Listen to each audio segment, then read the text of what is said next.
L'heure est grave, mes amis. Aujourd'hui, j'ai décidé de... Non, je déconne, c'est le Ketcharts. Hey, hey, hey! Yo. Bon, vous m'en voudrez pas pour cette intro archi nulle. J'essaye d'être très créatif. Ben, c'est parti pour un nouveau Ketcharts. Dernière semaine du mois de novembre. Bon, demain on est en décembre, mais vous voyez, c'est un peu compliqué quand le dernier jour du mois de novembre, c'est un lundi. Et que le Ketcharts sera un lundi. Donc, novembre, semaine 5. Bref.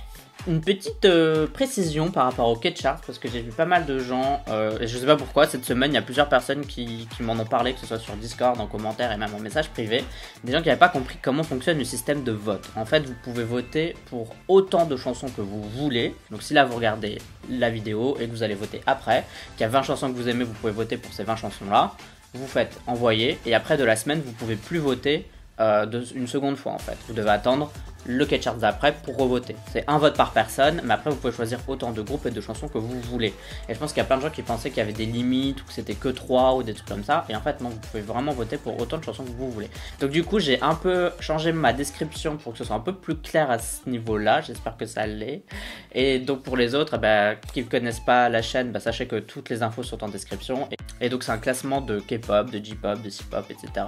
dans lequel tu peux voter pour tes chansons préférées. Puis je calcule les points en fonction du nombre de votes reçus et ça fait un classement tout simplement. Donc j'arrête déjà de parler parce que là c'est l'intro la plus longue ever du Ketcharts. Donc c'est parti pour le top 20 de cette semaine.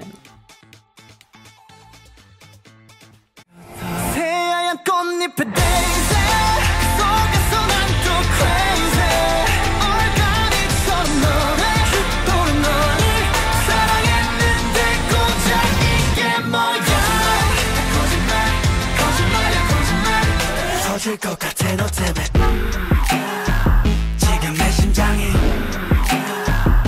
미친 것 같아 터질 것 같아 너 때문에 위험해 던디리 던디리 던던던 디리디리 던던 던디리 던디리 던던던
be alright. So then my day, make a wish.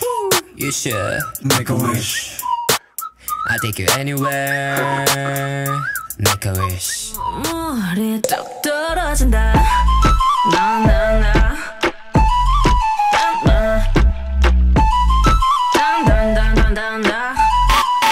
툭 떨어진다.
Si tu souhaites soutenir la chaîne, sache que tu peux le faire via Utip et tu as le lien en description de cette vidéo. Et tiens, un autre truc que j'ai pas dit en début de vidéo, c'est que je sais, il y a pas mal de gens qui comprennent pas trop le classement, genre quand il arrive, etc.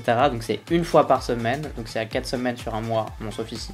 Ça veut dire qu'il y a 4 classements par semaine. Et aussi, c'est pas mon classement perso. Parfois, il y a des gens qui me disent « Ah, pourquoi t'as pas mis ça dans ton classement? Cette chanson, elle est trop bien pourtant. » Je dis « Oui, mais c'est pas moi qui décide, c'est les gens qui votent. » Bref. J'ai l'impression que les gens découvrent le K-Chart et je me dois de faire des clarifications. Donc, félicitations à Twice avec I Can't Stop Me. Je l'avais dit dans le podcast qu'elles allaient redevenir premières. Du coup, j'aurais dû parier parce que je me serais fait de la thune. Et donc elles sont numéro 1, 1. Bon, félicitations aux filles. En seconde position, Luna avec Why Not. Je comprends pas, me demandez pas pourquoi, je comprends pas. Ah, je suis très content, hein, mais je comprends pas. Je pensais vraiment qu'elles allaient pas battre des groupes comme Blackpink ou des trucs comme ça, enfin que ça allait être toujours les mêmes chansons au top du top. Mais manifestement, il faut croire en sa bonne étoile. Et en troisième position, le nouveau groupe Rookie de la SM Entertainment. aespa, donc qui démarre super bien. D'ailleurs, c'est la meilleure progression de la semaine. Donc, nouveauté, meilleure progression de la semaine. Donc, félicitations. Je pense que vous avez kiffé ce qu'elles ont proposé. Que dire d'autre? Et cette semaine, on n'a pas tant que ça des nouveautés. Bon, aespa, ok. Luna Star, la version anglaise de Voice. Et BTS avec Life Goes On. Mais du coup, c'est vrai que moi, je pensais peut-être que Momoland allait rentrer dans le classement. Et en fait, alors genre les gens s'en foutent quoi. Pourtant elle est bien, Ready or Not, j'aime bien cette chanson, je la trouve cool. Bon, ouais, je sais que tous les goûts sont dans la nature, mais... Et mon préféré de la semaine, bien évidemment, c'est Star de Luna. Bon, Luna, parce que c'est mon groupe préféré, mais parce que legit, j'aime vraiment beaucoup cette chanson. Ça aurait pu être n'importe quel groupe qui aurait pu la chanter. Je leur ai donné mon petit logo, mon préféré de la semaine, tout comme je l'ai donné à Mago de G-Friend la semaine dernière. C'est vraiment une chanson genre coup de cœur, sans qu'on prenne en compte genre le groupe, juste si on prend la chanson telle qu'elle est. Je trouve que cette chanson, il y a vraiment tout dedans pour moi, tout ce que j'aime en tout cas. Bon, et bien on a parlé des nouveautés, de la meilleure progression de la semaine, mon préféré de la semaine, et maintenant on va parler des chansons qui vont quitter le classement cette semaine, et celles qui vont rejoindre la liste de vote, donc pour lesquelles vous allez enfin pouvoir voter.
donc on dit au revoir à Blackpink qui a fait un super comeback dans ce classement. Parce qu'avec How You Like That ça allait mais c'était coup-ci coup-ça. Et avec Ice Cream je pense qu'elles n'ont jamais fait top 10 ou peut-être une fois donc... Voilà, comme Blackpink fait un super titre, elles ont ce qu'elles ont, donc c'est-à-dire un numéro 1. D'ailleurs, de toutes les chansons qui sont arrivées à leur 8ème semaine, c'était la seule chanson rentrée dans le K-chart, c'est-à-dire que là, c'est plein de titres qui sont pas rentrés malheureusement. Et en plus, dans les titres qui arrivent cette semaine, il y a quand même des groupes connus, etc. Donc j'ai hâte de voir ce que ça va donner. Après, on pense toujours que groupe connu égale numéro 1, mais comme vous le savez, c'est pas tout le temps le cas. Il y a les goûts et les couleurs, et pour ce K-chart en tout cas, vraiment, parfois on est étonné de certains résultats. Bref, c'est déjà la fin de ce K-chart. Comme d'habitude, n'oubliez pas de me suggérer des titres en description de la vidéo sous mon commentaire, s'il vous plaît, parce que je vais pas chercher ailleurs. N'hésitez pas à me redemander des titres comme vous m'avez déjà demandé par le passé, mais que j'ai toujours pas mis dedans. Parce que j'essaye de mettre des chansons petit à petit, mais je veux pas non plus avoir une overdose de titres, genre en rajouter 15 d'un coup, donc forcément je fais des choix. Et bah du coup on se dit à la prochaine pour le mois de décembre, enfin. Bye bye bye bye. Annyeong.